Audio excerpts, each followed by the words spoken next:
បងអើយមានពីណាគេចង់បានអត់ចាំអូនតាញ់អើយហើយស្រស់ទៀតណាសួស្ដីបងថ្ងៃនេះនៅសាលាអត់រៀនទេម៉ាក់អូននាំអូនមកមើលផែកន្លែងនេះគឺជាកន្លែងអំពូមីងនេសាទត្រីដែលយកមកលក់នៅឯផ្សារក្តាមនិងដឹកតាមផ្ទះមកបងចូលទៅមើលក្តាមបកាមឹកជាមួយនឹងអូនមើលតែទឹកមុខអូនក៏ដឹងថារងាប៉ុណ្ណាដែរពីព្រោះមេឃវារលឹមស្រិច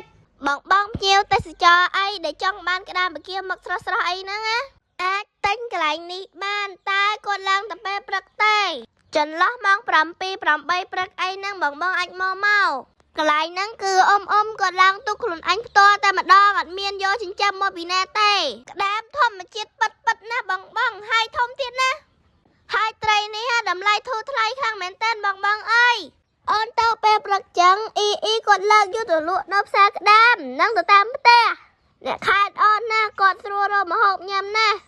ក្តាមក៏ធម្មជាតិត្រីក៏ធម្មជាតិគឺរបស់ទាំងអស់ហ្នឹងគឺធម្មជាតិទាំងអស់អូននិយាយយូរទៅអូនភ្លេចប្រាប់ថាផែហ្នឹងនៅណាផែហ្នឹងគឺនៅជាប់នៅផ្សារក្តាមហ្នឹងឯងបងជិះមកមុខតែបន្តិចតែឃើញហើយបើបងត្រូវការទិញក្តាមស្រស់អីអាចមកកន្លែងនេះបាននៅពេលព្រឹកណា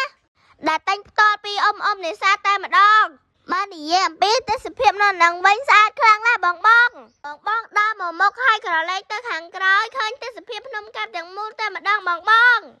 អូនឈរថតលេងអូនក៏បានឃើញអ្នកភូមិអូនមកទិញត្រីនិងមឹកផងដែរនេះគឺជាមឹករបស់អ៊ំនេសាទដែលអ្នកភូមិអូនគាត់ទិញគាត់តែលើកយកចេញពីទុកមិញហ្នឹងចឹងមិនឃើញស្រស់ហ្នឹងណាអ្នកភូមិអូនក៏សប្បាយដែរណាអរគុណបងដែលបានទស្សនាវីដេអូអូនណាវីដេអូនេះក៏មានវគ្គ 2ផងដែរបាយ